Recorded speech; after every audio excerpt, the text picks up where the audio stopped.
Huwag kang mag-alalahan. Gagawa ko ng paraan para mawala sa landas natin ang babaeng yan. Tama, bibilugin natin ang hustong ulo ng kuya mo para maniwala siyang may lalaki ang asawa niya. Siguraduhin mo lang, Thea, na anak ko yung dinadala mo, ha? Dahil kung hindi, papatayin kong batang yan. Nababaliw ka na, Alex. Napasukan na ng demonyong utak mo dahil mas pinaniniwalaan mong kapatid mo kaysa sa akin.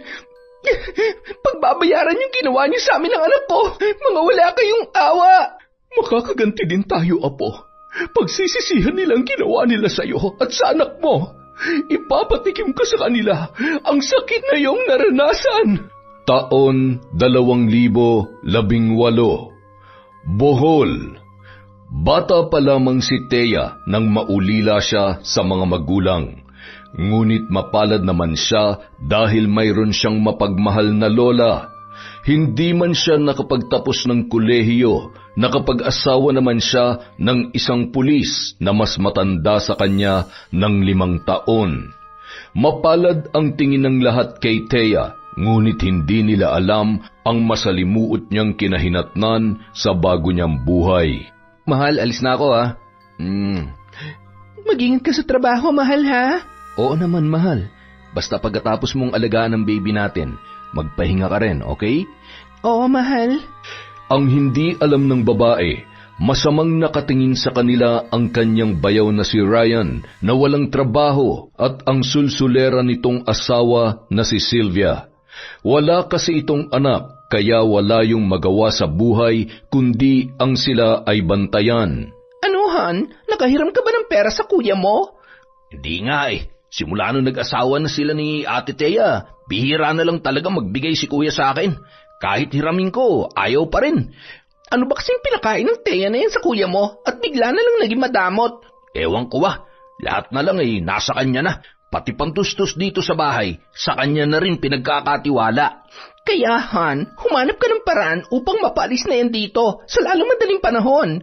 Huwag kang mag-alala, Han. Gagawa talaga ako ng paraan para mawala sa landas natin ang babaeng yan. Pangako yan, Han, ha? Kapag hindi mo nagawa yan, ako na lang ang aalis dito. Han naman, wag. Promise ko sa'yo, gagawin kong lahat na makakaya ko. Aasahan ko yan. Pero Han, kailangan ko talaga ng pera ngayon. Wala na akong pambili ng mga pampaganda ko. Sandali lang, Han. Susubukan kong humingi kay Thea. Kapag hindi yan nagbigay, malilintikan talaga siya sa akin. Dapat lang, Han. Hindi tayo papayag na siya lang ang makikinabang sa perang pinaghihirapan ng kuya mo. Nang makasiguro na si Ryan na wala na ang kanyang kuya, ay sa kanya naman nilapitan si Thea. Oh, Ryan, mukhang may kailangan ka. Thea, pahiram naman ng pero. May mahalaga lang kaming paggagamitan ni Sylvia. Nako, Ryan, pasensya ka na. Kailangan ko munang ipaalam sa kuya mo yan. Bakit naman? Ikaw na may hawak ng lahat ng pera ni kuya. Kahit na, kailangan ko pa rin sabihin sa kanya. Sandali lang tatawagan ko siya. Huwag na, pareho lang naman kayo madamot eh. Hindi alam ni Ryan na nasa sala lang ang kanyang ama na si Robert. Ryan, ano na naman yan? Ay, wala pa. Ayusin mo yung pananalita mo. Kahit kaedad mo lang yan si Thea ay respetuhin mo siya. Asawa niya ng kuya mo. Ay, opo pa. Pasensya ka na sa akin, Thea. Agad namang umalis si Ryan nang lumapit na ang kanyang ama. Thea, iha, pasensya ka na sa bunso ko, ha? Mabait naman yan. Nagkataon lang siguro na mainit ang ulo niya. Ayos lang ho yun, pa. Naiintindihan ko po.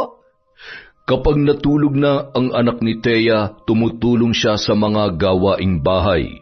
Sa tuwing maglilinis siya, ay saka naman magkakalat si Ryan. At nagpapatugtog pa yon ng malakas para siya ay asarin. Ryan, pwede bang hinaan mo yung sounds? Natutulog si 30 eh.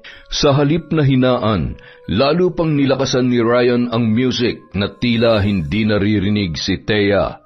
Kaya si Thea na mismo ang nagpahina noon. Ano ba? Bakit ka ba nakikialam? Ryan, nananadya ka ba? Kung may galit ka sa akin, huwag mo namang idamay yung bata.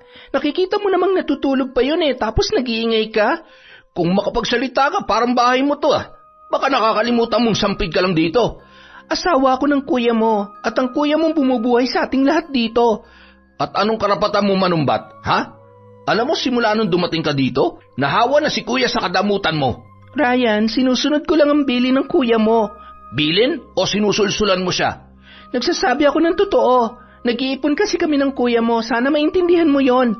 Ang sabihin mo, madamot ka lang. At kung naiingayan ka sa akin, di lumayas ka dito. Napatigil si Thea sa kanyang narinig.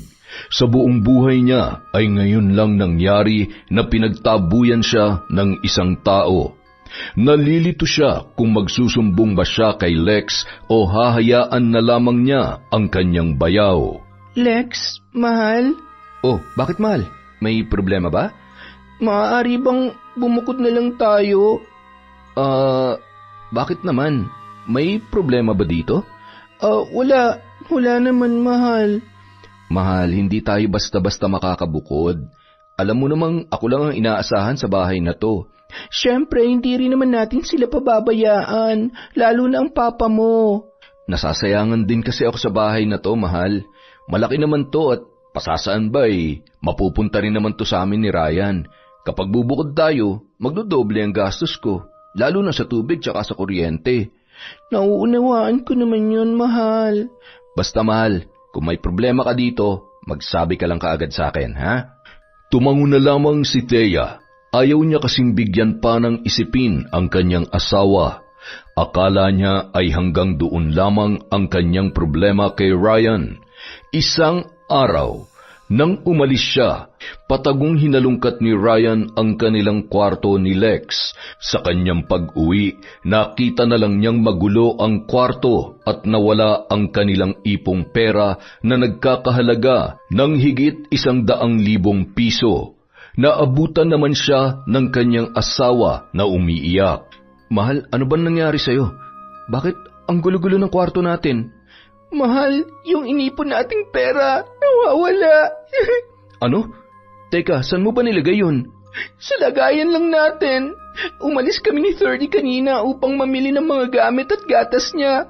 Pag uwi ko rito, magulo na tong kwarto. Teka, kakausapin ko si Papa Ryan. At kinausap nga ni Lex ang kanyang ama, ngunit wala naman daw itong napansin na may pumasok sa kanilang kwarto. Kaya hinahanap naman niya si Ryan upang tanungin. Aba, kuya, wala akong alam dyan, ha? Baka naman inubos ni Thea. Umalis kasi ang kanina. Anong ibig mong sabihin, Ryan? Nako, kuya, bantayan mo yung asawa mo. Lagi ko yan nakikita na may ibang kinakatagpo sa labas. Ryan, pinagbibintangan mo bang asawa ko? Kuya, magkapatid tayo. Kaya concerned lang ako sa'yo.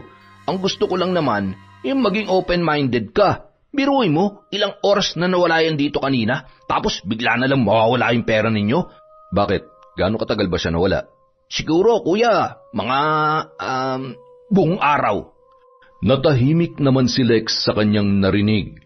Tila napaisip siya kung bakit ganoon katagal na wala ang kanyang asawa. Maya-maya pa, bumalik na siya sa kanilang kwarto ni Thea. Han, mukhang naniwala si Kuya Alex sa sinabi mo, ha? Sana nga, para siya na mismo magpalis sa asawa niya dito. Kailangan mo pang galingan, Han, para mawala na yung bruhang yan dito. Kumukulo talaga ang dugo ko sa kanya, eh. Hindi ba titigil yan kapag nakita mo na to? Wow, ang daming pera! Shh, huwag ka maingay. Baka marinig tayo ni Kuya. Nararapat lang yan sa mga madamot. Yes, mabibili ko na lahat ng gusto ko. Pero huwag ka magpapahalata, ha? Oo naman, hindi nila malalaman. Salamat, Han, ha? Dahil ginagawa mo talagang lahat para sa akin. Kaya naman mahal na mahal kita, eh. Samantala, pagbalik ni Lex sa loob ng kanilang kwarto, nagtaka na lamang si Thea kung bakit hindi na siya kinikibo ng kanyang asawa. Mahal, anong sabi nila? Ewan ko, mahal. Wala naman daw sila nakitang pumasok dito. Si Ryan ba, natanong mo na? Thea, hindi tayo pwedeng mambintang. Saka hindi magagawa ni Ryan sa akin yan. Kilala kong kapatid ko. Mahal, yung tono mo, parang akong sinisisi mo. Hindi ka ba naniniwala sa akin? May dahilan ba para hindi ako maniwala? Wala, kasi nagsasabi ako ng totoo. Tama na, Thea. Sumasakit lang ang ulo ko. Nakatulog ang mag-asawa na hindi nagpapansinan. Kinabukasan, matapos maligo ni Lex ay hindi na ito kumain at dumiretso na sa kanyang sasakyan para umalis. Alis ka na? Hindi ka man lang kumain. Hindi ka man lang nagpapaalam sa amin ng anak mo. Ay, alam mo namang araw-araw ako nagtatrabaho, kaya alam mo na kung saan ako pupunta. Mahal, kung galit ka sa akin dahil sa nawawalang pera, maghahanap na lang ako ng trabaho para mabayaran ko yun. Kung magtatrabaho ka, paano anak natin? Sino mag-aalaga sa kanya? Saka hindi ko naman sinabi na bayaran mo yun eh. Hindi mo nga sinabi pero halata naman sa kilos mo na galit ka sa akin. Eh anong gusto mo? Matuwa ako? Dahil nawala ang perang pinaghirapan ko ng ilang buwan? Kaya nga magtatrabaho na lang ako eh. Tayo magsabi ka nga ng totoo. Sa kwarto ba talaga natin nawala yung pera? Lex, kung wala kang tiwala sa akin, mas mabuti pang umalis na lang kami dito ng anak mo. Hindi, Teya. Hindi pwedeng umalis kayo dito ni 30. Kung magsalita ka kasi parang ang laki na nung pinagbago mo, Lex eh. Mahal, kalimutan na lang natin ang lahat. Basta hindi kayo aalis dito. Samantala, pasimple palang nakikinig ang mag-asawa. Sayang, nagpadala naman ang kuya mo sa paiyak-iyak ng bruhang yon. Oo nga eh. Parang natakot si kuya na iwanan ng mag-ina niya. May anak kasi silahan. Kapag umalis yan, sigurado kong susundan pa rin yan ng kuya mo. Di siguraduhin natin na maiiwan dito yung bata. Tumpak ka dyan, Han. Pero sa tingin mo, papayag kaya siya? Wala naman niya magagawa kung ayaw natin ibigay yung anak ni kuya. Kung sa bagay, wala naman tayong anak kaya pwedeng-pwede nating alagaan si 30 hanggang sa makalimutan niya na ang kanyang ina.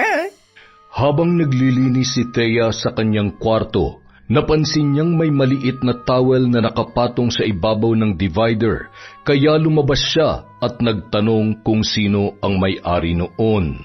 Kay Ryan yan? Bakit? Saan mo ba nakita? Akin na nga yan. Kahapon ko pa hinahanap yan eh. Kung ganon, ikaw nga ang pumasok sa kwarto namin kahapon. Hoy, Teya, huwag mo naman pagbintangan ang asawa ko. So, paano yan napunta sa loob ng kwarto namin ni Lex? Alam nga naman akong kumuha ng face towel na yan at dinala ko sa loob. Hoy, wag mo ako idamay dyan sa katangan mo ha. At saka malay namin, baka ibinigay mo sa lalaki mo yung pera. Di ba umalis ka kahapon? Ryan, alam mong namili lang ako kahapon. Wala akong ginagawang mali. Kaya wag mo akong gawa ng kwento. Aba, malay namin kung nagsasabi ka ba ng totoo o hindi. Narinig naman ni Robert ang kanilang pagtatalo, kaya sumabat ang kanilang ama. Ryan, ano na naman ba yung pinagsasasabi mo? Mamaya magalit na naman ang kuya mo. Eh paano kasi ang babaeng yan pa? Pinagbibintangan akong pumasok sa kwarto nila. Totoo ba yan, Teya? Nakita ko po tong face towel niya sa kwarto namin pa. Malay ko ba kung kinuha mo lang yan para pagbintangan ako? Ryan, kung wala kang kasalanan, hindi ka dapat magalit. Dapat magpaliwanag ka na maayos. At ikaw naman, Teya, isipin mong mabuti kung paano napunta yan sa kwarto mo. Naiwan niya nga ang face towel na to sa kwarto pa. Sino ba magdadala niyan sa loob? Pumasok si Teya sa kanyang kwarto. Ilang sandali pa, sinundan siya ng kanyang bayaw. Anong ginagawa mo dito? Lumabas ka! Biglang sinakal ni Ryan si Teya, pagkatapos ay itinulak yun sa kama. Ikaw ha? Akala mo kung sino ka na dito? Pati si Papa sinusulsulan mo. Ryan, pakiusap. Lumabas ka dito. Kung hindi, sisigaw ako. Sige, subukan mo sumigaw at papatayin ko kayong dalawa ng anak mo. Walang hiya ka. Ano bang kailangan mo sa akin? Lumayas ka dito sa pamamahay namin dahil nahawa na si Kuya sa kadamutan mo. Kaya mo ba ninakaw yung ipon namin? Hindi lang yan ang gagawin ko. Oras na pagdamutan mo pa kami ni Sylvia. Walang hiya ka. Napakasalbahe mo. Isusumbong kita sa kuya mo. Sige, subukan mo kung maniniwala siya sa'yo. Kinagabihan, agad na nagsumbong si Teya sa kanyang asawa. Nagalit yun, kaya agad na sinugod ang kanyang kapatid. Walang hiya ka, Ryan. Ikaw pa nang kumuha ng pera namin at ikaw pa may ganang sumugod kay Teya sa mismong kwarto namin. Isang suntok ang dumapo sa mukha ni Ryan, dahilan upang mawalan yun ng balanse. Kuya, wala akong ginagawa. Ako nga yung dapat magalit eh, kasi sinugod niyo kami ni Sylvia kanina dito. Pinagbibintangan niya akong kumuha ng pera ninyo. Totoo yan, kuya. Kahit itanong mo pa kay Papa Robert. Dahil sa lakas ng kanilang boses, narinig agad yon ng kanilang ama. Ano bang pinag-aawayan ninyo magkapatid? Hindi naman kayo ganyan dati ah. Pa, pinagbibintangan na naman ako ni Teya. Sinugod ko raw siya sa kwarto niya kanina. Di ba pa, siya yung sumugod dito sa amin ni Sylvia? Oo, nakita ko yun, Lex. pero di ko na nakita nung pumasok si Ryan sa kwarto ninyo ni Thea. Kuya, bakit ba pinag-iinitan ako ng asawa mo? Oo nga, kuya. Wala namang kaming ginagawa mo sama sa kanya. At saka, malaki po ang respeto namin sa inyo. Mabuti pa ipag-usapan nyo yan na maayos. Ayoko nag-aaway-away kayo sa mga walang kwentang sabi-sabi. Buti pa, umalis na lang kami dito ni Sylvia. Pa, kuya, nag-a-apply na rin naman ako ng trabaho. Walang aalis dito sa bahay natin. Kabilin-bilinan ng mama mo bago siya namatay na manatili tayong buo rito sa bahay. Tsaka kanino ba naman ito mapupunta kundi sa inyo lang naman dalawang magkapatid? Pa, para kasing ayaw sa akin ni Thea kaya mas mabuti pang aalis na lang kami. Lex, tawagin mo nga si Thea para mapag-usapan natin to na maayos at para magkabati-bati na rin kayo. Ayaw kung mayroong magkakaaway dito sa bahay. Maya-maya pa lumabas si Thea. Ngunit mahigpit niyang pinaninindigan ang kanyang mga sinabi. Kaya naman nalilito na naman si Lex kung sino ang kanyang paniniwalaan. Lex, bakit ba ayaw mo akong paniwalaan? Asawa mo ko. At bunsong kapatid ko naman si Ryan. Alam mo bang kami lang dalawa magkakampi simula pagkabata? Kaya hindi ako makapaniwala na kaya niyang gawin sa akin yon. Paano naman ako? Asawa mo ko. At hindi ko magagawang traidorin ka. Ay, matulog na tayo, Thea. At ayaw ko na tong pag-usapan ulit, ha?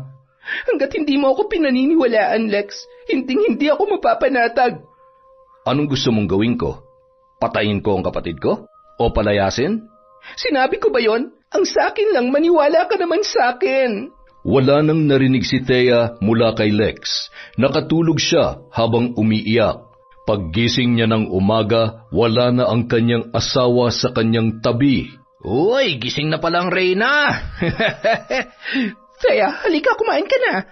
Nagluluto kami ng masarap na almusal.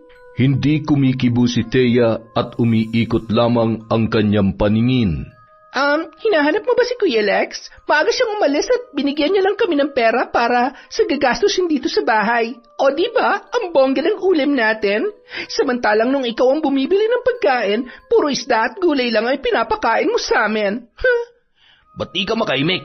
Nagtataka ka kung bakit hindi na sa'yo pinagkakatiwala yung budget? Kasi pabaya ka raw na asawa. Kung saan-saan mo raw dinadala ang pera. Ang sabihin mo, ninakaw mo. At sino naman ang maniniwala sa'yo? Kung ako sa'yo, Thea, lumayas ka na dito dahil tapos na ang pagrereyna-reynahan mo. Ang sabihin mo, Sylvia, puno ka ng inggit sa katawan dahil maliban sa hindi ka na magkaanak, mukha ka pang pera. Huwag mong pagsasalita ng ganyan ang asawa ko, ha? Mahigpit siyang hinawakan ni Ryan sa braso. Pagkatapos ay itinulak siya nito, dahilan upang siya ay bumangga sa mesa. Walang hiya ka. Akala pa naman ng kuya mo hindi mo siya kayang taluhin, pero wala ka palang kasing sama. Hindi lang yan ang mapapala mo kapag hindi ka pa umalis dito sa bahay namin. Kung ako sa'yo, Thea, huwag mo nang pahirapan ang sarili mo. Lumayas ka na. Mabilis na umalis si Thea kasama ang kanyang anak. Umuwi muna sila saglit sa bahay ng kanyang lola upang magpalipas ng sama ng loob. Thea, apo, mabutit na parito kayo ni Thirdy. Ang gwapo-gwapo naman ng apo ko sa tuhod. Lola, namiss namin kayo ni Thirdy. Namiss ko rin kayo, apo. Pero, nasaan ang asawa mo? Bakit kayo lang ang pumarito? Nasa trabaho po, Lola. O, bakit parang malungkot ka? May problema ka ba, apo? Wala po. Wala, Lola. Thea, huwag kang maglihim sa akin. Teka, ano nangyari dyan sa braso mo? Bakit namumula yan? Wala po. Wala, Tola. Nabangga lang po ako kanina. Akala ko ay sinasaktan ka na ng asawa mo. Nako, hindi po, Lola. Alam niyo naman na mabait si Lex. Mabuti kung ganon. Dahil oras na malaman kong sinasaktan ka niya, malilintikan siya sa akin. Hindi nga po, Lola. Sige na po, kakain na po tayo. May dala po akong pagkain dito. Ay sige, apo. Namimiss ko na talagang makasama kang kumain. Ako rin po, Lola. Namimiss ko na talaga dito sa atin. Tila nabawasan ang sama ng loob ng babae nang makabisita siya sa kanyang lola. Ngunit hindi siya nagsasabi ng kanyang mga problema. Ayaw niya kasing bigyan ng isipin ang matanda. Samantala, sa bahay nila Lex ay gumawa na naman ng kalokohan ang bayaw ni Thea at ang sulsulera niyang hipag. Han, saan kaya pupunta ang babaeng yon? Hayaan mo siya. Mamaya, isusumbong natin siya kay kuya. Tama, Han, para lalong magalit si Kuya Lex sa kanya. Tama, bibilugin natin ang husto ang ulo ng kuya mo para maniwala siyang may lalaki ang asawa niya. Pero paano? Wala naman tayong ebidensya. Kung may tanim bala, mayroon ding tanim ebidensya. Ang kailangan lang nating gawin ay papaniwalain ng kuya mo. Pero, Sylvia, baka mapahamak tayo dyan. Mapapatay tayo ni Kuya oras na malaman niya ang mga ginagawa natin. Ngayong ka pa ba susuko? Malapit na tayo manalo sa laban. Habang nag-uusap ang dalawa ay saka naman dumating si Lex at hinahanap ang kanyang asawa. Ryan, nasan si Thea at si 30? Ewan ko, Kuya. Kanina umaga pa yun umalis eh. Sabi ko naman sa'yo, Kuya bantayan mo yung asawa mo. Oo nga, Kuya. Hindi nga yun nagpapaalam eh. Wala man lang bang sinabi? Wala talaga, Kuya Teka, baka kay Papa nagpaalam. Ewan ko lang, Kuya Itanong mo na lang kay Papa, sige. Tinanong naman ni Lex ang kanyang ama, ngunit hindi rin daw nagpaalam sa kanya si Thea. Ilang sandali pa ay dumating na rin ang mag-ina. Saan ka galing? Umuwi lang ako saglit sa amin. Umuwi? Tapos hindi ka man lang nagpaalam? Kahit tumawag man lang sa akin, hindi mo magawa? Ikaw ba nagpaalam ka nang umalis ka kanina? Nagtatrabaho ko, Thea. Ano masama doon? Bakit? Masama rin bang dumalaw ako sa lola ko? Siguruhin mo lang na dumalaw ka talaga sa lola mo, ha? Pati ba naman yan pagdududahan mo? Lahat na lang ba? Oras na malaman kong totoong hinala namin, malilintikan ka sa akin. Namin? Ibig mong sabihin may sumusulsul sa'yo? Sino? Si Ryan ba? Si Sylvia? Sino? Wala akong sinabing ganon. Kung wala, bakit ka nagbago, Lex? Hindi na ikaw ang dating Lex na pinakasalan ko. Dahil sa mga kapalpakan mo, wala kang kwentang babae. Puro lakwatsa lang ang inaatupag mo. Tila sampal para kay Thea ang mga sinabing yon ni Lex.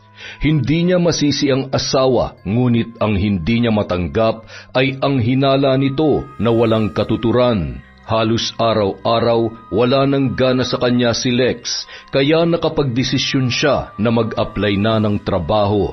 Nakipagkita siya sa kanyang kaibigang si Ariel, manager ng isang restaurant, at humingi siya ng tulong doon. Ang hindi niya alam, sinundan siya ni Ryan at kinuna ng picture at agad sinend sa kanyang asawa. Saan ka galing, Thea? Naghanap ako ng trabaho.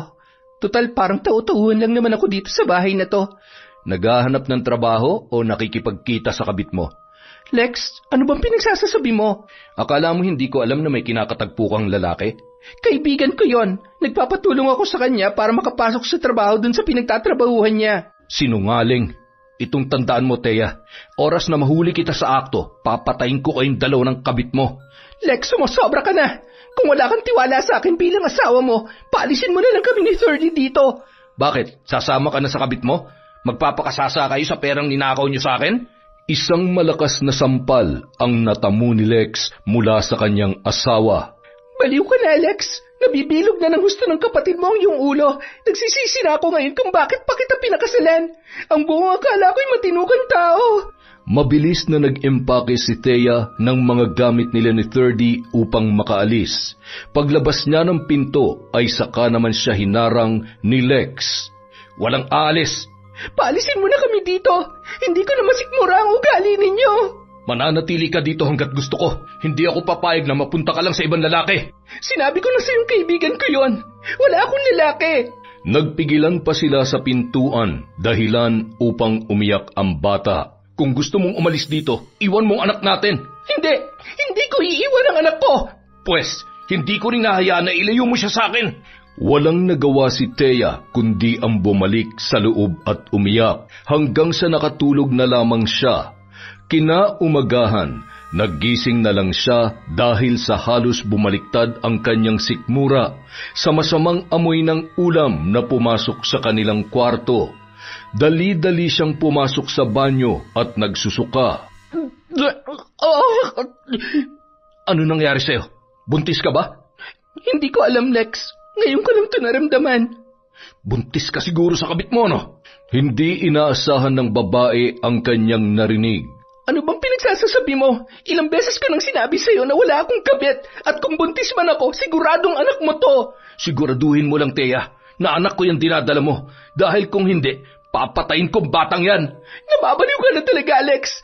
Napasukan na ng demonyo ang utak mo dahil mas pinaniniwalaan mong kapatid mo kaysa sa akin. Mas kilala kong kapatid ko kaysa sa'yo, kaya alam kong hindi siya magsisinungaling sa akin. Kung alam ko lang na ganitong sasapitin ko sa inyong pamamahay, sana hindi na lang ako sumama sa'yo. Sinuntok-suntok ni Thea ang dibdib ng kanyang asawa habang umiiyak. Ngunit hindi siya pinakalma nito. Sa halip ay tinulak siya dahilan upang siya ay masubsob sa banyo. Samantala, hindi naman lingid kina Ryan at Sylvia ang nangyayari. Han, narinig mo yon? Buntis daw si Thea at hindi naniniwala si Kuya na siya ang ama. Buti nga sa kanya. Kung ako sa kanya, umalis na lang ako dito at iiwan ko si 30. At sino naman ang mag-aalaga dun sa bata? Siyempre tayo, para mas lalo pa natin makuha ang loob ng kuya mo. Uy, tama ka dyan, Han. At siyempre, dapat mapaamo din natin si 30 para hindi na siya lalapit sa mama niya. At tayo na ang kikilalanin niyang magulang. Nang mapatunayang buntis si Thea, naging mas masalimuot pa ang kanyang buhay. Lalo na siyang hindi tinatrato ng maayos ni Ryan at Sylvia, maging ng kanyang asawa. Isang araw, iniwan niya si 30 kay Lex upang magpa-check up. Aksidente namang nakita niya uli ang kanyang kaibigan na si Ariel. Nagtatanong ito kung bakit hindi na siya tumuloy sa pag-a-apply ng trabaho. Napaiyak na lamang si Thea habang nagkukwento ng kanyang pinagdaraanan. Napayakap na lang siya sa kanyang kaibigan habang hinahagod ang kanyang likod. Ang hindi niya alam ay sinusundan pala siya ni Lex at galit na galit itong sumugod sa kanila. Walang hiya ka talaga, Thea. Nahuli din kita sa akto. Tama nga ang sinabi ni Ryan at Sylvia sa akin na makikipagkita ka sa kabit mo. Lex, ano bang sinasabi mo? Ang galing mo magkunwari, Thea. Lex, mali ang iniisip mo. Kaibigan ko lang si Ariel.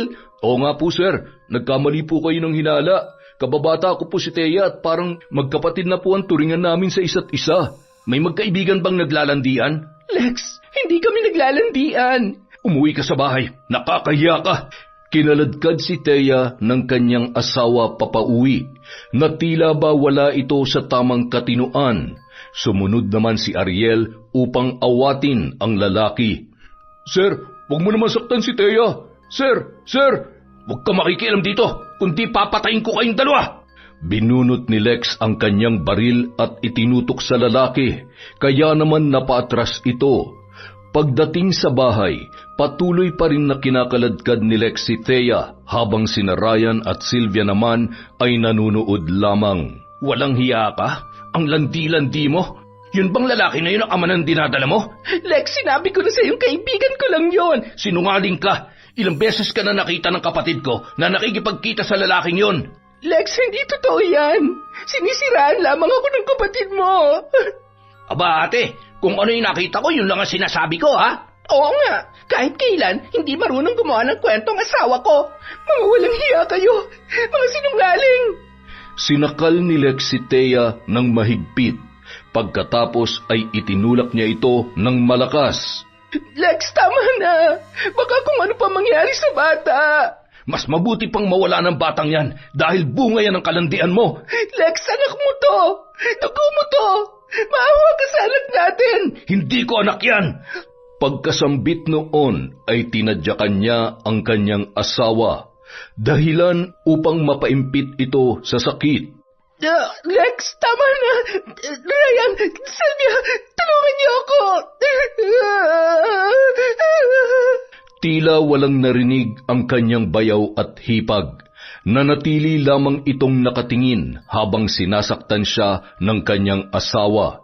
Gumagapang si Thea sa sakit habang humihingi ng tulong. Ryan, Sylvia, maawa kayo sa akin. Tulungan niyo ako. Hindi nagtagal, umagos ang maraming dugo sa kanyang binti. Lex, ang anak ko. Ang anak natin. Tulungan mo ako.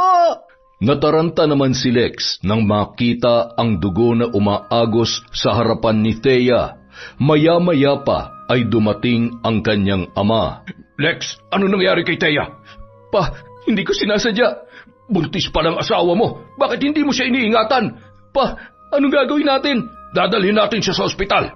Dali-daling kumilos si Robert upang dalhin sa ospital si Thea. Sakto namang dumating ang kanyang lola dahil nagsumbong si Ariel sa nangyari. Pagdating doon, hindi na naagapan pa ang bata sa sinapupunan ng babae. Tuluyan na itong nalaglag dahilan sa matindi niyang paghihinagpis. Pagbabayaran yung ginawa niyo sa amin ng anak ko. Mawala kayong awa. Apo, tahan na. Magpagaling ka. Tapos ay uuwi na tayo sa bahay. Lola, ang anak ko. Walang kasalanan ng anak ko. Bakit nila dinadamay ang batang walang kamuwang-muwang sa tiyan ko? Makakaganti rin tayo, Apo. Pagsisisihan nila ang ginawa nila sa iyo at sa anak mo. Ipapatikim ko sa kanila ang sakit na iyong naranasan. Mga wala silang awa, Lola. Bakit hindi mo sinabi sa akin ang nangyayari sa iyo, Apo? Dahil ayaw kong bigyan ka ng problema, Lola. Hindi kita pinalaki upang apihin lang ng ibang tao. Ang buong akala ko ay masaya ka. Patawad po, Lola. Patawad. Pero nangyari na ang lahat. Ngayon, babawiin na kita mula sa poder ng iyong asawa. Hindi ko nahahayaan pang muli ka nilang saktan. Lola, si Thirdy. Kukunin natin si Thirdy. Kaya nga magpagaling ka. Paglabas mo dito ay kukunin natin ang anak mo. Makalipas ang 1 linggo, paglabas ni Thea sa ospital, agad silang pumunta sa bahay ni Lex. Naabutan niya doon sina Ryan at Sylvia kasama si Thirdy. Thirdy, anak. Nandito na si Mama. Bakit bumalik ka pa dito? Ang kapal na mukha mo pumasok dito ah. At nagsama ka pa talaga ng matandang pulube? Magdahan-dahan ka sa pananalita mo, Iha. Baka mamaya ay lagyan ko ng maraming bulate ang bibig mo. Walang kasing bulok ang ugali mo. Aba, tinatakot mo ba ako? Hindi ako natatakot sa matandang malapit na sa hukay. Hindi kita tinatakot, Iha. Totoo lamang ang aking sinasabi. Hoy, matanda! Sino ka ba sa inaakala mo, ha? Mabuti pa, umalis na kayo dito bago ko pa kayo kaladkarin palabas. Tigilan mong lola ko. Nandito kami para kunin si Thirdy. Pagkatapos ay hindi na kami manggugulo sa inyo. At sino nagsabi sa iyo na ibibigay namin sa inyo si Thirdy? Anak ko si Thirdy, kaya karapatan kong kunin siya. Pasensya ka na, Thea. Kabilin-bilin na ni Kuya na hindi namin ibibigay ang bata sa iyo kahit anong mangyari. Kami na ngayon ang bagong magulang niya. Walang hiya kayo.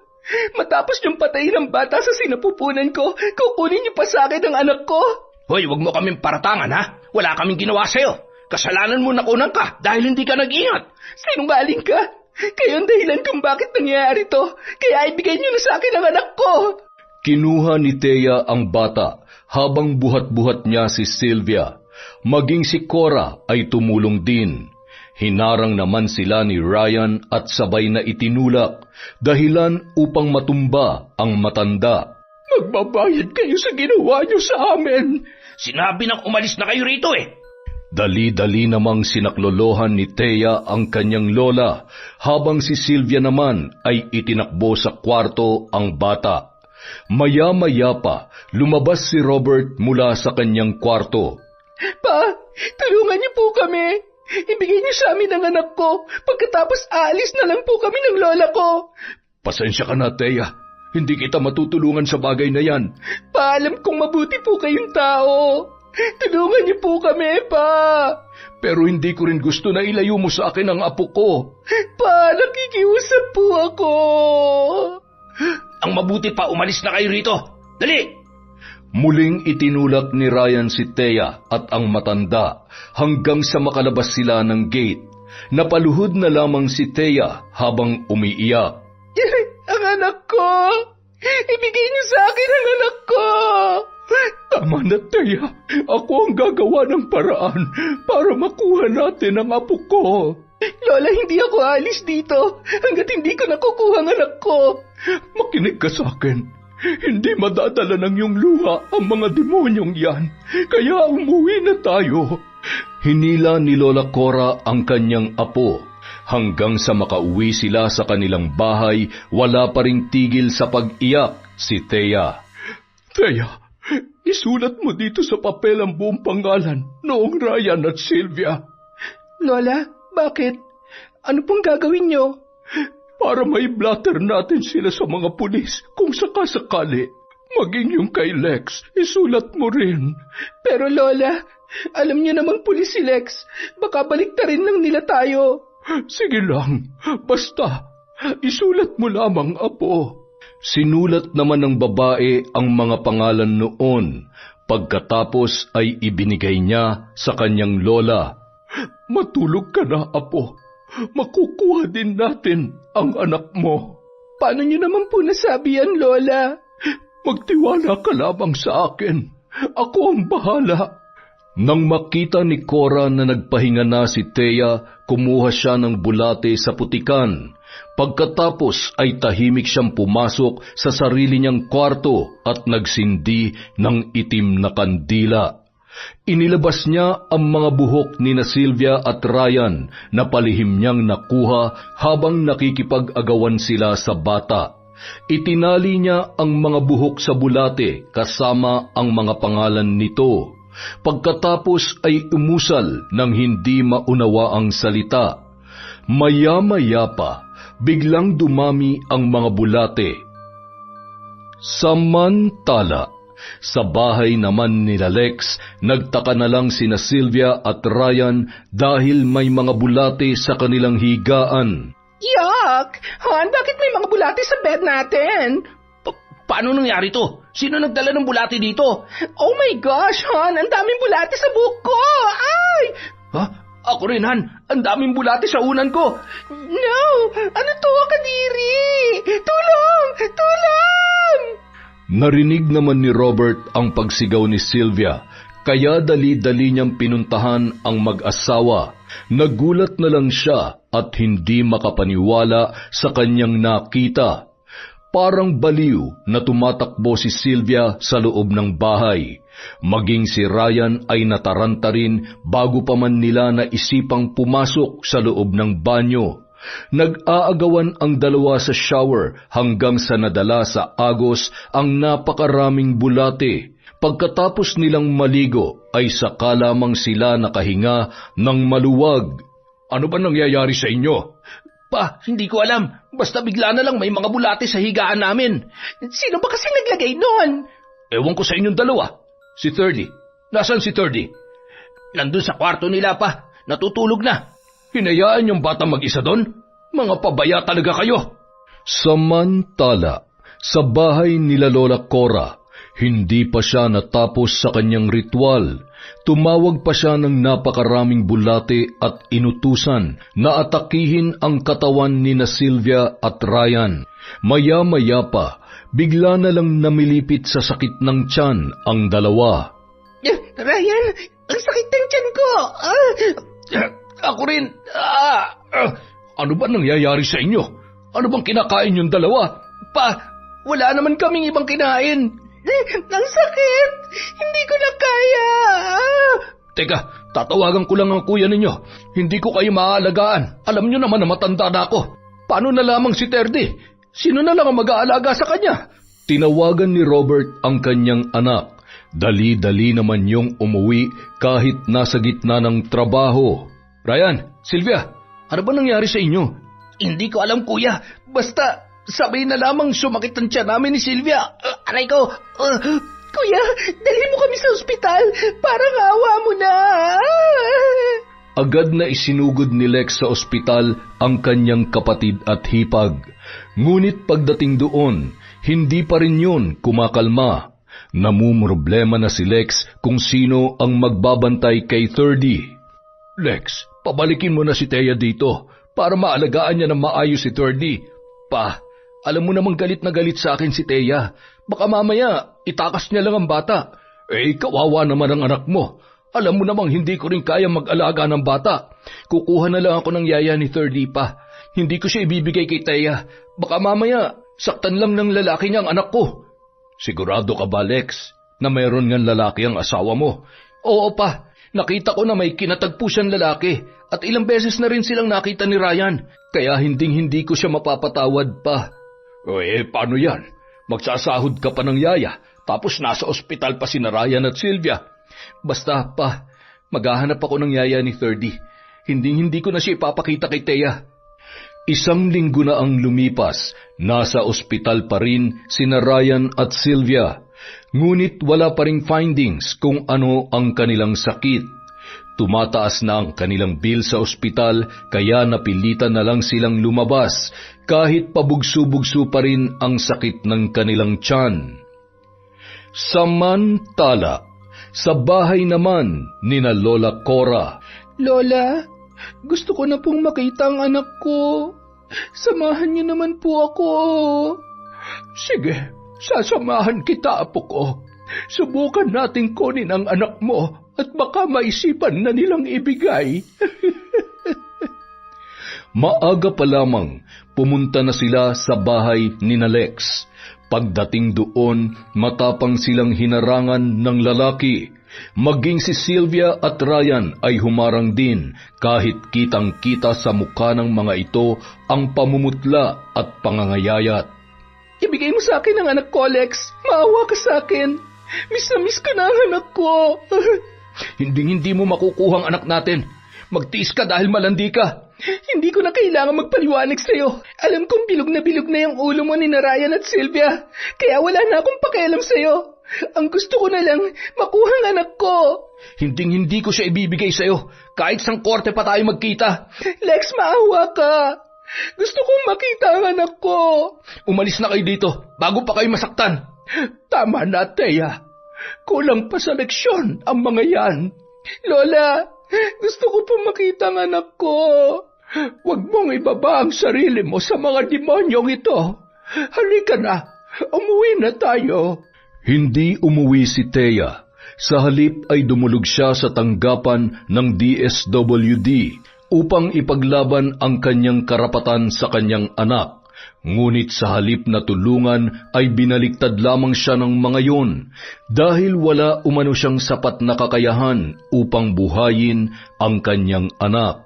Lola, hindi ko na makukuha ang anak ko. Huwag kang mawalan ng pag-asa, apo ko. Mababawi rin natin siya. Paano po, Lola? Paano? Biyernes ng gabi, muling nagsagawa ng ritual si Lola Cora.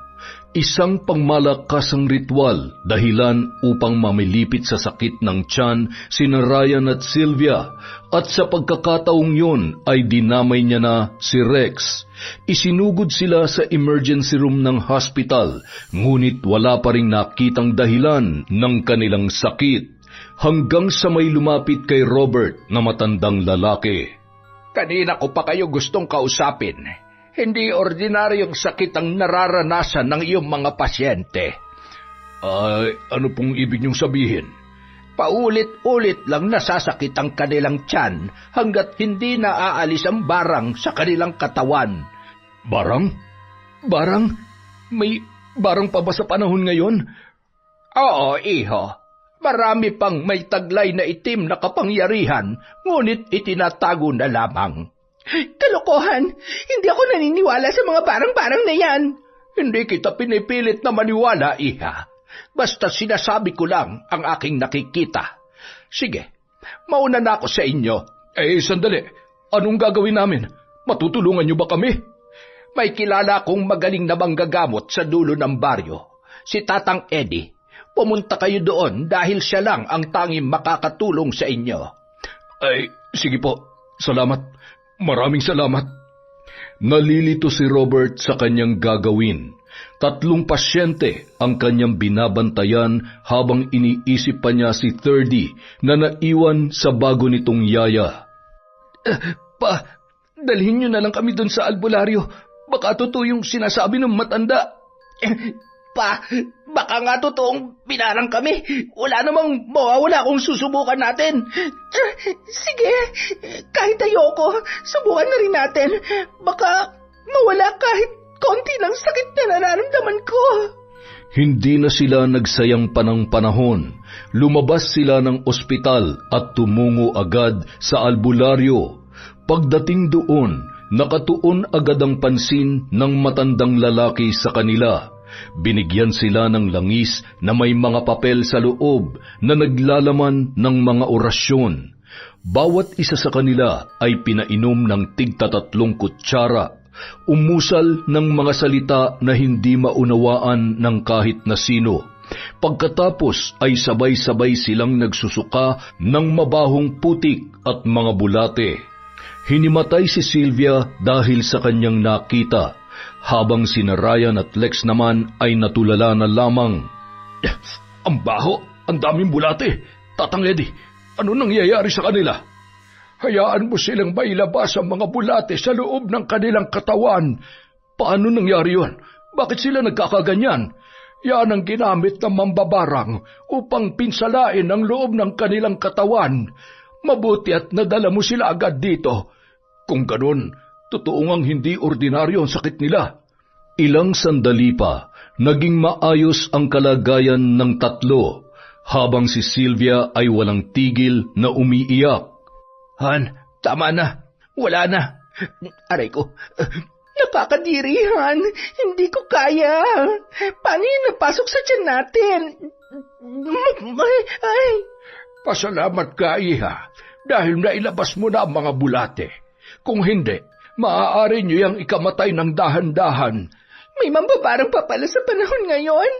Marami pa, Iha. At kahit ilang henerasyon pa ang dumaan, hindi sila mauubos. Katulad din namin mga albularyo, hindi rin kami nawawala sa mundong ito. Tang, maaari ba naming malaman kung sino ang gumawa nito sa amin? Sa nakikita ko, isang babae na may labis na galit sa inyo, ngunit hindi ko matumbok ang tunay niyang pagkatao. Baka si Thea. Siya lang naman ang may labis na galit sa atin. Baka yung lola niya, yung pangit na yon. Naalala ko, tinakot niya ako noon na lalagyan niya ng maraming bulate ang bibig ko. Tama, naalala ko rin yon. Siguro nga isa siya mambabarang at magkasabot sila ni Thea. At bakit naman nila gagawin sa atin yun? Si Thea may kabit tapos sila pa may gana mambarang. Nagkatinginan ang mag-asawang sina Ryan at Sylvia. Walang kaalam-alam si Lex na pakana lamang nila ang lahat. Bibigyan ko kayo ng panangga. Siguruhin niyo lang na hindi niyo huhubarin ito dahil kung hindi, makakapasok pa rin sa katawan ninyo ang barang. Pero hindi ako sigurado kung gaano kalakas ang mambabarang na gumawa nito sa inyo. Bumalik na lamang kayo dito kapag may naramdaman kayong hindi mabuti. Ibig niyong sabihin, hindi pa rin kami lubos na gumagaling? Depende kung titigilan niya na kayo. Pero kung ako sa inyo, humingi na lamang kayo ng tawad sa mga taong naagrabyado ninyo. Yan ang pinakamabisang paraan upang hindi na kayo mapahamak pa. Never! Never kong gagawin yan, lalo na sa Thea na yon. Anong ibig mong sabihin, Sylvia? Inagrabyado mo ba si Thea? Hindi hindi kuya. Ibig kong sabihin, hindi ako hihingi ng tawad dahil wala naman tayong kasalanan. Tama, kuya. Wala tayong kasalanan sa kanya. Isa lang ang may papayo ko sa inyo. Kung ano man ang problema ninyo, sana maayos nyo na, bago pa man humantong ang lahat sa kamatayan. Kamatayan? Kung meron mang mamamatay dito, siguradong sila yon. Hindi ako papayag na basta na lamang nila kami papatayin. Tama ka, kuya. Traidor talagang babaeng yon. Tapos na ang aking serbisyo sa inyo. Maaari na kayong umuwi. Tatang Eddie, salamat po sa inyong tulong. Walang anuman. Pagkatapos noon ay umuwi na sila sa kanilang bahay. Malaki ang tulong ng panangga na ibinigay ng albularyo dahil hindi na sumasakit ang kanilang mga tiyan. Sylvia, tama kaya ang hinala natin na ang lola ni Thea ang nambarang sa atin? Kung siya man, malilintikan talaga siya sa akin. Bakit? Anong laban mo sa mambabarang? Sa mambabarang wala. Pero kay Thea, meron. Mapapatay kong babaeng yon. Tsak kung gumaganti na siya sa atin. Hindi ako natatakot sa kanya, kaya humanda siya sa akin. Tinawagan ni Sylvia si Thea upang papuntahin sa kanilang tinitirhan ng mag-isa. Pinangakuan siya nitong isosoli na si 30. Nadala naman si Thea dahil sa matinding pangungulila sa kanyang anak. Pagpasok pa lamang niya ng gate ay bigla na lang siyang sinampal ni Sylvia at kinaladkad papasok. Sylvia, anong ibig sabihin nito? Walang hiya ka? Ikaw nagpabarang sa amin ni Ryan at tinamay mo pa si Kuya Lex kahit alam mong siya lang ang bumubuhay sa amin. Sylvia, wala akong alam sa mga sinasabi mo. Nagmamaang-maangan ka pa? Kahit ang totoo ay may balak kang ipapatay kami sa lola mo, mambabarang. Sinabunutan ni Sylvia si Thea nang walang kalaban-laban. Sylvia, tama na. Pumunta ako dito dahil gusto ko makita ang anak ko. Akala mo ba makikita mo ang anak mo? Nagkakamali ka. Hindi ka namin ipapakilala sa anak mo. Lalo na ngayong alam na naming may lahi ka palang mambabarang. Hindi totoo yan. Wala akong ginawang masama sa inyo. Ilabas niyo ang anak ko. Kami na ni Ryan ang kikilalaning magulang ng anak mo. Nagpumilit na pumasok si Thea sa loob ng bahay, ngunit hinarang siya ni Ryan sa pintuan at itinulak palabas. Umalis ka na, Thea. Salamat sa pagbisita mo. Mga walang hiya kayo. Mga demonyo. Umuwing luhaan ang babae na bigo at walang kabuhay-buhay. Nagulat na lamang ang kanyang lola dahil sa kanyang naging itsura. Apo, anong nangyari sa'yo? Sinaktan po ako ni Sylvia, Lola. Bakit ka pumunta doon? Dahil sabi po niya, pwede ko na makuha ang anak ko. Pero niloko niya lang pala ako. Nais lamang niyang gumanti sa akin dahil binarang niyo raw siya, Lola. Walang hiya talaga ang babae na yon. Mapapatay ko siya. Totoo po ba ang sinabi niya, Lola? Kung binarang man sila, nararapat lamang yun sa kanila. Walang kasing itim ang kanilang mga budhi. Totoo ba na kayong gumawa nun, Lola? Hindi. Wala akong alam sa kanilang sinasabi. Nagsinungaling si Lola Cora kay Thea. Ayaw niyang ikahiya siya nito sa oras na malaman ng kanyang apo na meron silang lahi na mambabarang. Pagsapit ng gabi, muli na naman siyang nagsagawa ng panibagong ritual. Noon niya nalaman na may manggagamot na kumontra sa kanyang barang, kaya hindi na siya nagtataka kung bakit salbahe pa rin si Sylvia. Akala nyo makakatakas kayo sa akin ng ganong kadali? Pagbabayaran nyo ang ginawa nyo sa apo ko. Papatayin ko kayo. Ang hindi alam ni Lola Cora ay binabantayan siya ni Thea. Sumilip ito sa kanyang kwarto. Doon napatunayan ng babae na tunay ngang mambabarang ang kanyang lola. Binuksan niya ang pinto dahilan upang magulat ang matanda. Lola, kayo nga po talagang mambabarang. Thea, apo, huwag kang magalit sa akin. Ginagawa ko lamang ito upang ikaw ay may paghiganti. Hindi po ako nagagalit, Lola. Patawad, apo, kung nagsinungaling ako sa iyo. Ito lamang ang tanging kong paraan upang ikaw ay matulungan. Naiintindihan po kita, Lola. Maging ako man po, gustong-gusto ko na makaganti sa kanila. Salamat, apo, at nauunawaan mo ko. Tulungan niyo po ako, Lola. Kailangan ko makuha ang anak ko. Ginagawa ko na, Thea. Kaya lamang ay nakalapit sila sa isang albularyo at binigyan sila ng panangga. Ngayon, susubukan ko itong kontrahin at kapag natalo ko yon, ibabalik ko ang barang sa kanilang mga katawan. Nang sa ganon, makukuha mo na ang anak mo. Gawin niyo po, Lola. Gustong-gusto ko na makasama ang anak ko. Tahan na, apo ko. Mababawi rin natin ang anak mo. Itinuloy ni Lola Cora ang pagsasagawa ng ritual gamit ang libretang itim. Maya-maya pa natanggal niya ang bisa ng mga panangga ng kanilang kalaban. Nagawa ko, Thea. Mahina lamang ang kanilang kapangyarihan. Ngayon, humanda sila. Matitikman nila ang ating paghihiganti. Umusal ng sagradong orasyon si Lola Cora. Binalik niya ang barang sa katawan ng nang-aapi kay Thea. Gumamit siya ng maraming insekto, hindi lamang bulate kundi maging ng ipis at bakukang. Hindi ko sila patutulugin sa gabing ito. Kikitlin ko na ang kanilang kasamaan. Kayo na lamang po may inaasahan ko, Lola. Pahirapan mo sila ng husto hanggang sa gumapang sila sa sakit. Samantala, nabulabog naman ang bahay nila Lex dahil sa pag-atake ng naturang karamdaman. Ryan, ang sakit na naman ng tiyan ko. Parang merong mga nagtatakbuhan sa loob. Ako rin, tila may mga gumagalaw sa loob ng tiyan ko. Baka binarang na naman tayo ng lola ni Thea. Kasalanan mo to, Sylvia. Gumaling na sana tayo eh. Pero kung ano kasing ginagawa mo eh. Akala ko kasi hindi na tayo tatablan ng barang dahil sa panangga na suot natin. Ang sakit. Ano ba kasi ang mga ginagawa ninyo? Bakit na naman kayo nagkakaganyan? Dalhin mo ulit kami sa albularyo. Habang namimilipit sa sakit ang dalawa, ay halos gumapang naman si Lex papalabas sa kanyang kwarto. Diyos ko, Lex, pati ba naman ikaw? Hindi ko na alam kung anong gagawin ko sa inyo. Tulungan mo ko, Papa, dalhin niyo na kami sa albularyo. Parang mamamatay na ako sa sakit. Ako rin po, Pa. Gabing-gabi ngayon. Alam niyo naman malabo ang paningin ko kaya hindi ako bumibiyahe sa gabi.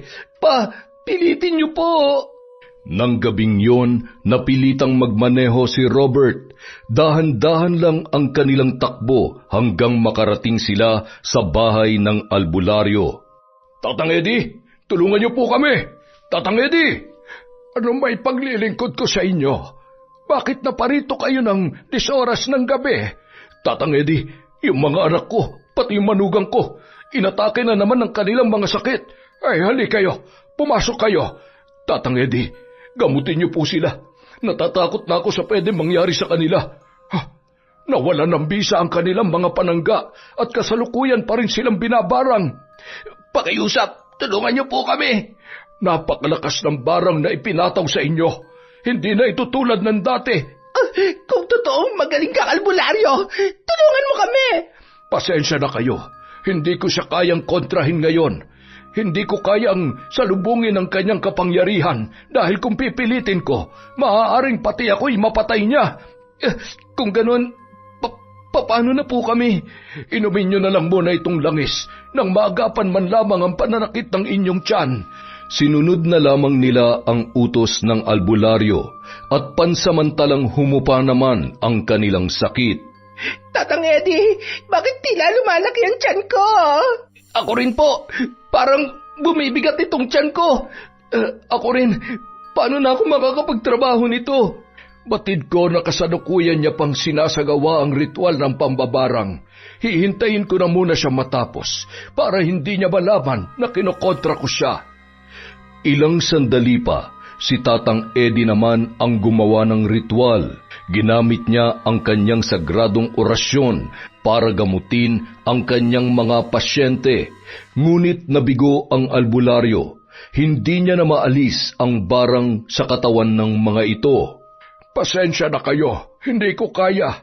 Ginawa ko na ang lahat ng aking makakaya, ngunit hindi ko matapatan ang kanyang kapangyarihan. Ibig niyong sabihin, mananatili na lamang silang ganyan? Sa ngayon, ibibigay ko sa inyo itong langis bilang pansamantalang lunas kapag sumakit ang inyong mga tiyan. Pero kailangan niyong maghanap ng mas magaling na albularyo. Saan naman ako maghahanap ng magaling na albularyo? Sa Siquijor. Nandoon ang pinakamahusay na albularyo sa lahat. Pero ang layo nun, Tatang Eddie, wala na akong magagawa. Kaya pilitin niyong makapunta doon. Dahil kung hindi, magtitiis sila hanggang sa bawian na sila ng hininga. Ay, Diyos ko, ano nang gagawin natin? Huwag kayong mag-alala pa. Hanapin ko si Thea at ang kanyang lola. Kung sila man ang bumarang sa amin, malilintikan sila sa akin. Iho, ang dahas ay magbubunga rin ng karahasan. Kaya kung ako sa inyo, idaan nyo na lamang ang lahat sa mabuting usapan. Makakauwi na kayo. Ang sabihin mo, wala kang kwentang albularyo. Mahina ka. Sylvia, tumahimik ka! Bakit? Totoo naman ang sinabi ko Hindi na ako magtataka, Iha, kung bakit ka binarang. Walang kasing sama ang iyong ugali. Siguro, magkasabot kayo ng mambabarang, kaya ayaw nyo kaming gamutin. Tama na, Sylvia! Wala kang galang sa matanda! Umuwi sila sa kanilang bahay kahit pabugso-bugso pa rin ang sakit ng kanilang mga tiyan at tanging ang langis lamang ang kanilang panlunas. Ilang linggo lang ang lumipas ay nangayayat na sila at namumutla dahilan upang hindi na makapagtrabaho si Lex. Sylvia, paano na tayo? Gumawa ka ng paraan, Ryan. Naiinis na ako sa buhay ko dito. Kasalanan mo to Kung hindi ka lang ambisyosa, hindi sana tayo magkakaganito. Pwede ba wag mo isisi sa akin ang lahat? Dahil ginusto mo rin naman ang nangyari. Oras na malaman ni Kuya ang pinagagagawa natin kay Thea, sigurado akong mapapatay tayo nun. Kaya tumahimik ka, dahil walang iba nakakaalam sa ginawa natin kundi tayo lang. Tama ba yung narinig ko? Pinagkaisahan niyo si Thea? Nandiyan ka pala. Ryan, hindi kita pinalaki ng ganyan. Paano mo ito nagawa sa kuya mo? Pakiusap, huwag mo sasabihin kay Kuya. Baka palayasin niya kami. Humingi kayo ng tawad kay Thea. Ayusin niyo ito habang buhay pa kayo. Ayoko. Hindi ako hihingi ng tawad sa kanya. Pero Sylvia, kailangan natin makipagbati sa kanya. Basta ayoko. Dalhin mo na lang kami sa Sikihor pa. Di ba yun naman ang sinabi ni Tatang Eddie? Malaki ang gagastusin natin para makapunta doon. Saan tayo kukuha ng pera? May natira pa kaming pera pa. Gagamitin natin yun para makapunta tayo sa Sikihor. Saan naman galing yung pera mo? Wala naman kayong mga trabaho. Basta huwag ka na magtanong. Dalhin mo na lang kami doon. Kayo bang kumuha sa pera ng kuya ninyo? Hindi. Ipon namin yan ni Ryan. Sinungaling! Nahawa na sa iyong anak ko! Huwag mong sasabihin kay Kuya pa. Please, ayaw ko magalit sa akin si Kuya. Sana nun mo pa yan naisip, Ryan, bago pa tayo humantong sa ganito. Sorry pa. Hindi na ito mauulit. Pakiusap, huwag mo sabihin kay Kuya. Samantala, nainip naman sila Thea at Lola Cora dahil hindi pa rin sumusuko ang kampo nila Lex. Lola, hindi pa rin nila ibinabalik ang anak ko. Huwag kang mag-alala, Apo. Tingnan ko lang bukas kung kaya pa nilang alagaan ang anak mo. Pahihirapan ko sila ng husto. Araw ng Martes, muli na namang nagsindi ng kandilang itim si Lola Cora para gumawa ng ritual. Natuwa naman siya dahil nanatili pa rin ang mga insekto sa katawan ng kanyang mga binibiktima. Anong ginagawa niyo, Lola? Bubuhayin ko lamang ang mga natutulog na insekto sa kanilang katawan. Walang silbi ang langis na kanilang iinumin. Lola, naiinip na po ako. Miss na miss ko na ang anak ko. Malapit na, Thea. Kaunting tiis na lang. Umusal na naman ng sagradong dasal ang matanda. Nagsiliparan ang mga ipis at bakukang sa loob ng kwarto. Lola, ano nangyari? Bakit ang daming insekto? Sila ang tutulong sa atin upang maibalik ang anak mo. Nang matapos ang orasyon ng matanda ay biglang naglaho ang mga naturang insekto. Humayo kayo! Pahirapan niyo pa sila ng husto! Samantala, halos mabaliw na sina Ryan at Sylvia dahil sa sakit ng kanilang tiyan, habang si Lex naman ay nagtitimpi lamang sa kanyang sarili. Umiinom sila ng langis, ngunit humuhupa lamang ito ng kaunti. Hindi talaga tayo tinitigilan ng mambabarang. Humanda sila sa akin. Papatayin ko sila. Anak, huwag kang gagawa ng ikakapahamak mo. Kung mamamatay din lang ako sa barang pa, mas mabuti pang unahan ko na sila. Anak, makinig ka sa akin. Kapag ginawa mo yan, makukulong ka. Paano na si 30? Pero sawa na ako sa sakit na to, Pa. Dala ang kanyang baril, umalis si Lex para pumunta sa bahay ni na Lola Cora. Pinilit niyang magmaneho kahit masakit ang kanyang tiyan. Ryan, sundan natin ang kuya mo. Mapapahamak lang ang kuya mo dahil sa kagagawan ninyo. Wag, Ryan. Dito ka lang. Hayaan mo ng kuya mo. Napakawalang kwenta mo talagang babae. Ikaw dapat ang umalis dito at hindi si Thea. Yon! Dati pa lang puro Thea na lang ang mabait at mabuti para sa inyo. Kaya ka naiinggit sa kanya. Ganun ba? Oo! Sylvia, tama na. Tara na pa. Sundan na natin si kuya. Han, huwag ka nang pumunta doon. Hayaan mo ng kuya mo na patayin si Thea. Napakasama mo talaga, Sylvia. Kahit masakit ang tiyan, naghanap si Ryan ng pampasaherong sasakyan upang masundan ang kanyang kuya, kasama ang kanyang ama, habang si Sylvia naman ay galit na galit. Samantalang si Lex ay nagwawala sa bahay ni Thea. Lumabas kayo dyan, mga mambabarang. Hinding-hindi ko kayo mapapatawad sa ginawa niyo sa amin. Natakot si Thea nang marinig ang boses ng kanyang asawa. Maging si Lola Cora ay natigil sa kanyang ginagawang ritual. Lola, si Lex. Hayaan mo. Ako ang harap sa kanya. Lola, huwag. May baril siya. Baka mapahamak ka. Matanda na ako, Thea. Malulugi siya kapag pinatay niya ako dahil mabubulok lamang siya sa kulungan. Lola, hindi ka lalabas. Paano na ako? Paano na ako kapag napahamak ka? Maya-maya pa, sa pilitang pinasok ni Lex ang kanilang bahay.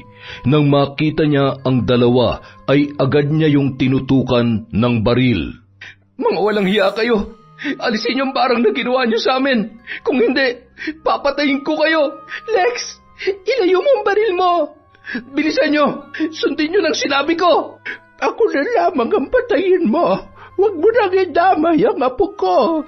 Tatanggalin niyo ba ang barang o parehong sasabog ang mga ulo niyo? Titigilan ko lamang kayo kapag nangako kang pagkatapos nito ay ibabalik mo na sa amin ang aking apo. Hindi kumikilala ng kondisyon ng baril ko. Tingnan natin kung may magagawa yung barang mo. Oras na pumutok to. Lex, wag! Nakikiusap ako. Ibaba mo ang baril mo. Napilitan si Lola Cora na tanggalin ang barang dahil sa takot na baka nga sila ay barilin ng lalaki. Maya-maya pa nagsususuka si Lex ng iba't ibang klaseng insekto. Nanghihina ito, ngunit hindi pa rin binibitawan ang kanyang dalang baril. Maya-maya pa, muling itinutok ni Lex ang baril kina Thea at Lola Cora. Tinanggal ko na ang barang sa inyo, kaya umalis ka na rito. Mga walang hiya kayo. Ang kapal na mukha ninyo. Kayo na may kasalanan sa akin. Kayo pa may ganang pahirapan kami. Wala akong kasalanan sa iyo, Lex. O kahit kanino man sa inyo. Ilang sandali pa, dumating na sina Ryan at Robert. Kuya, huminahon ka. Hindi, papatayin ko malanding babaeng yan. Lex, wag. Matatanggal ka sa posisyon mo kapag ginawa mo yan. Doble-doble ng kasalanan ng babaeng to sa akin pa. Pagkasambit noon, itinutok ni Lex ang baril sa ulo ni Thea. Kuya, wag! Hindi naman makatiis ang matanda, kaya nakipag-agawan siya ng baril. At dahil siya ay mahina, nabaril siya ni Lex sa kanyang balikat. Lola! Lex, tama na! Wala silang kasalanan sa'yo. Kuya, kami ni Sylvia may kagagawan ng lahat. Anong ibig mong sabihin? Akong kumuha ng pera ninyo at hindi totoong may kabit si Thea. Gawa-gawa lang namin yun ni Sylvia. Ryan, totoo bang sinabi mo? Kuya, patawarin mo ko. Paano niyo ito nagawa sa akin? Nagtiwala ako sa iyo dahil kapatid kita. Paano mo ito nagagawa sa akin, Ryan? Paano? Parang baliw na humahagulhol si Lex habang pinupukpok ng sariling kamay ang kanyang ulo. Ginawa niyo akong tanga. Kuya, patawarin mo ko. Nabulag lamang ako sa kagustuhan kong ibigay ang lahat kay Sylvia. Mga walang hiya kayo. Sinira yung pamilya ko. Natigil lamang ang pagwawala ni Lex nang marinig niya ang sigaw ni Thea. Tulungan niyo ako. Dalhin natin si Lola sa Agad namang kumilos si Robert upang tulungan si Thea. Sinakay nila ang matanda sa sasakyan at dinala sa ospital. Pagdating doon, dali-dali naman silang sinaklolohan ng mga nurse at doktor. Thea, patawarin mo ko. Hindi kita mapapatawad, Lex. Pinatay mo na ang anak natin sa sinapupunan ko. Ngayon pati ba naman ang lola ko? Thea, patawad. Hindi ko alam ang ginagawa ko. Dahil saradong utak mo sa akin. Thea, please, patawarin mo na ako. Natigilan ang lalaki nang biglang tumunog ang kanyang cellphone. Nang tingnan niya yon, ang yaya yon ni 30. Hello? Ano? Dinala ni Sylvia si 30? Ano nangyari kay 30? Si 30 daw, dinala ni Sylvia. Diyos ko, sukdulan na talaga ang kasamaan ng Sylvia na yon. Tumawag si Lex sa istasyon ng pulis. Humingi siya ng backup upang hanapin si Sylvia. Maya-maya pa, dumating na ang mga yon. Teka lang, tatawagan ko muna si Sylvia. Baka sakaling sabihin niya sa akin kung nasaan siya. Ilang beses na nagring ang cellphone ng babae, ngunit hindi pa rin yon sumasagot. Kaya hinanap na nila sa internet kung nasan ang cellphone ng babae. Sinundan nila ito hanggang sa makarating sila sa isang abandonadong gusali. Nandoon siya sa 3 palapag. Diyos ko, anong gagawin niya sa anak ko? Pupuntahan ko siya, kukunin ko ang anak ko. Ma'am, wag, baka mapahamak ang anak niyo. Tatawag muna tayo ng rescue team upang maligtas ang anak mo kung sakaling tatalon sila sa building. Bakit idadamay ang anak ko? Desperada po yata ang babaeng yan, ma'am. Kaya parang nawala na siya sa katinuan. Pakiusap, gawin niyong lahat para mailigtas ang anak ko. Thea, ipaubayan na natin ang lahat sa mga pulis. Hindi pa. Kailangan kong kumilos. Hindi ko kakayanin kapag may nangyari masama sa anak ko.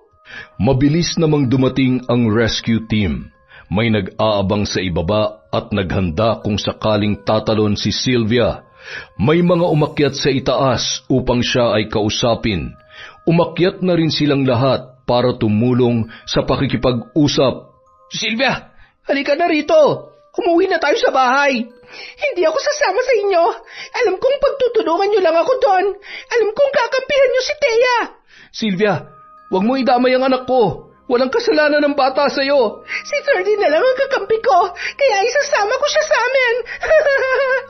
Sylvia, anak ko yan. Ibalik mo siya sa akin. Anak ko to. Huwag mong babawiin sa akin ang anak ko. Dilat na dilat ang mga mata ni Sylvia habang nakatingin kay Thea. Ma'am, hindi nakabubuti ang pakikipag-usap mo sa kanya. Mukhang matindi ang galit niya sa'yo. Mas maigi siguro kung sino mas malapit sa kanya, siya na lang ang makipag-usap. Ako, asawa niya ako. Hayaan niyong akong kumausap sa kanya. Sige sir, mukhang makikinig siya sa inyo. Dahan-dahan na lumapit si Ryan sa kanyang asawa. Sylvia, hintayin mo ako dyan. Sasamahan kita dyan, ha? Sasama ka sa amin ng anak natin? Oo, sasamahan ko kayo para maging buo ang pamilya natin. Dali, bilisan mo. Alis na tayo ni na 30. Oo, parating na ako dyan. Oh, teka lang ha. Huwag kang gagalaw. Bilisan mo. Baka makita ka ng mga pulis.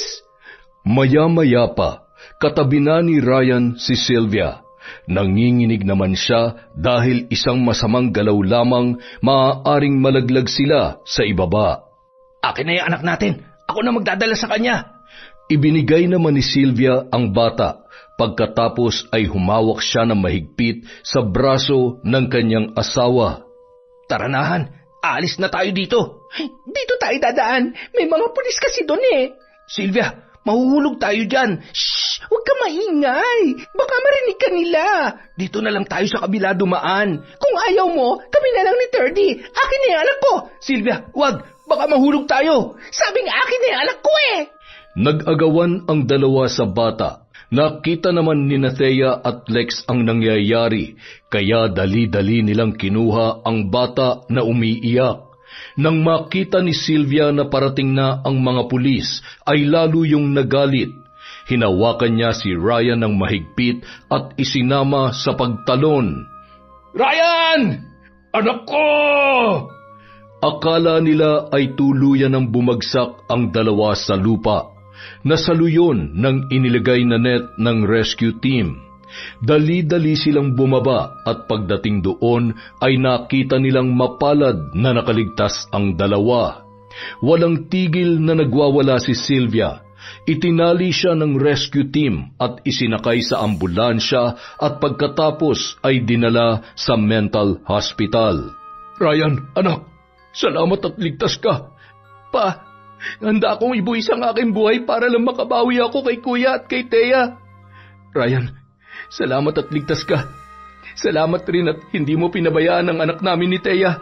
Kuya, Thea, sana mapatawad niyo ako sa mga kasalanan ko. Nabulag lang ako dahil sa pagmamahal ko kay Sylvia. Ryan, kahit malaki ang kasalanan mo sa akin, nagpapasalamat pa rin ako sa iyo dahil iniligtas mo ang anak ko. Pero hindi ko pa maibigay ng buong kapatawaran na hinihingi mo.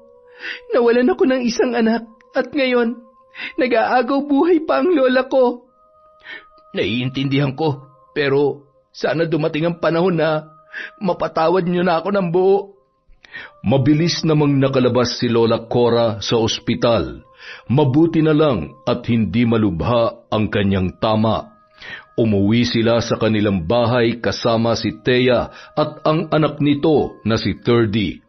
Sinusuportahan naman ni Lex ang kanyang mag-ina at paminsan-minsan lumalabas silang tatlo upang magbanding. Sa paglipas ng mga taon, kasabay ng paghilom ng sugat sa puso ni Thea, tuluyan niya na ring napatawad si Lex. Nagsama silang muli at bumuo ng bago at magagandang kwento. Yon! Napakagandang kwento, mga kaenteng. Dahil dyan, meron na naman tayong shoutout. Wala na akong masabi, kadadaldal ko rito. Maraming salamat po sa inyong lahat. Simulan natin! Kay Jessie, Cyan, Andrea, Alges, Jason at Jefferson from Jessica Sabremonte. Hi po kay Chona Bainosa, kay Cecil Sabroso, kay Ramona R. Hello din po kay Merly Amistad, kay Elizabeth Dungka, kay Scarlet Sky Maniego. Hi po kay Kaizeni, kay Crisilda Sotil, kay Celestina Siguya, kay Trico Das Animation. Hello po kay Elizabeth Pamintuan, kay MGS14, kay Mercy Grace Shooting. Hello din po kay Merly Fatalia, kay Margie Banosong, kay Anneli Juarez. Hello po sa Umayam, Sobremonte family at kay BFF Marisa Monroy from Jessica Sobremonte. Hello po kay Connie Cruz, kay Agripina Balza, kay Estela da Silva, kay Chris Alcantara. Hi kay Erica Ember, kay Pamela Allen, Diaries Yuki, Hilario Patra Jasmine, kay Virgie Anyosa, sa Imperial Grefalja Ledesma family from Mary Grace Grefalja.